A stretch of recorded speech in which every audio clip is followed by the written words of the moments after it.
Nara here, welcome back to my channel. In my last video I talked about why this is the best time to enter the university abroad, and today we are going to find out how you need to choose the university. As I told you in my previous video, I have a master's degree in the educational leadership.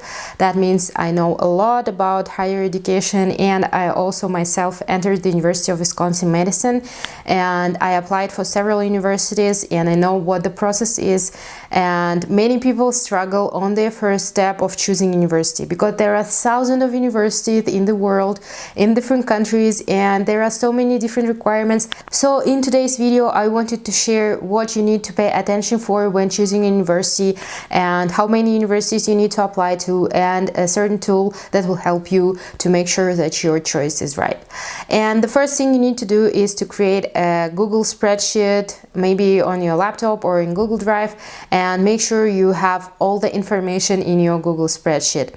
You need to choose from 4 to 5 universities to make sure that you are chosen at least for some of them, and usually people do like 2 priority choices, like dream universities, maybe Ivy League universities, shooting for the stars, and the second 2 will be like average universities, strong in their program but not like Yale or Oxford or Cambridge, and the third will be like safety choice, really not so good universities, but at least you know that you'll be accepted to those with more probability. How to find out that these universities are average or these universities are not so good or they're top? First of all, you need to see the rankings. 2 main ones that I really love is Times Higher Education Rankings and also Shanghai Rankings. I love that there is a balance between Western and Eastern rankings, and that's why I love using this too when choosing a university. So you search for the country that you want to study in for your major, and this is very important. You need to make sure that your program is good. Maybe your university is not the best, but your program is the best. And for example, you won't go study literature in MIT, or you won't go study computer science at Yale University, because some are good in the social sciences, some are good in the natural sciences, some are good in programming, in business. So you need to choose based on your program. So you will filter your program here too, and it will show you the rankings of the universities. I usually recommend to choose top 100 if you are a really good student, and maybe top 200 if you're not so good student. Second thing you need to check for is program fit. Do you fit this program, and do this program fit your requirements? For example, if you want to apply for PhD later and you want more research-oriented university, you need to check out on the university's website whether this program is research-based.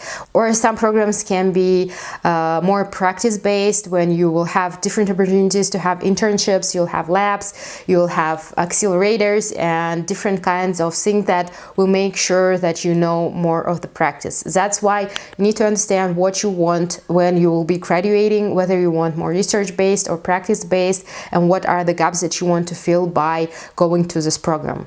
The third thing to check is alumni profile. Many good universities, they have their alumni profile, and you can match whether this alumni work or jobs that they're doing now is something that you want to be after you graduate. Many students who finish the international development major, they want to work at the international organizations, and you can check whether this alumni, they work at the international organizations where you want to work. You can also easily reach them in LinkedIn or Facebook.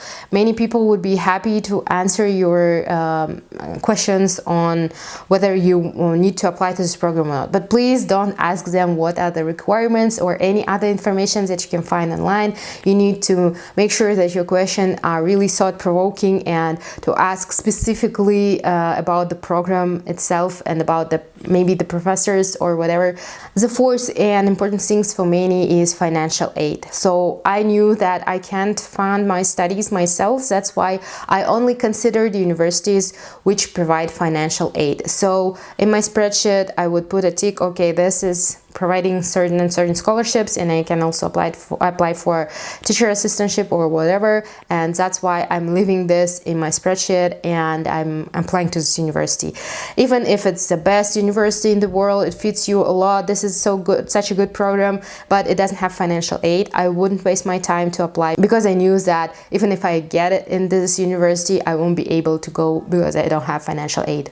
The fifth thing to consider is requirements. Maybe some programs require portfolio, maybe they require some additional exams, and if you don't have time and capacity to do that, just get rid of these programs, take them away from your spreadsheet and don't look at them. Some people, they don't want to pass TOEFL exam and they look for the universities that only accept IELTS, and some vice versa. So make sure that you check out the requirements and make sure that you can fulfill those requirements in order to get to this program.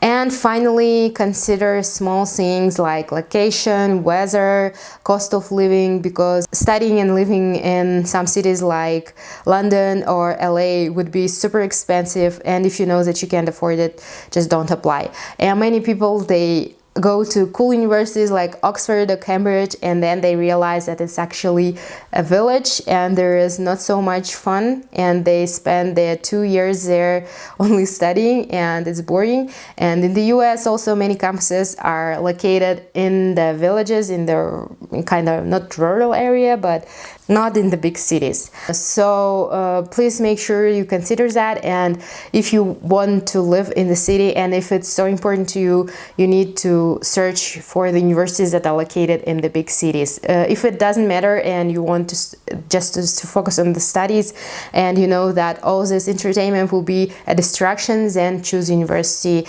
located in some suburban areas in the small towns. I hope this information was helpful. If it was, please subscribe to my channel. Share this information with your friends who also wants to study in the universities abroad. If you have any questions about universities, please let me down in the comments down below. I'll be happy to help out, and I want more people studying abroad because I believe that studying is a great opportunity for social mobility, and I hope that many people who want to apply to universities for a long time will do it, because as I told in my previous video, this is the best time. If you didn't check out this video, please do it now. I also share some scholarships and resources where you can find all the answers to the questions while applying. Bye, and thank you for watching. Don't forget to subscribe. Have a nice day.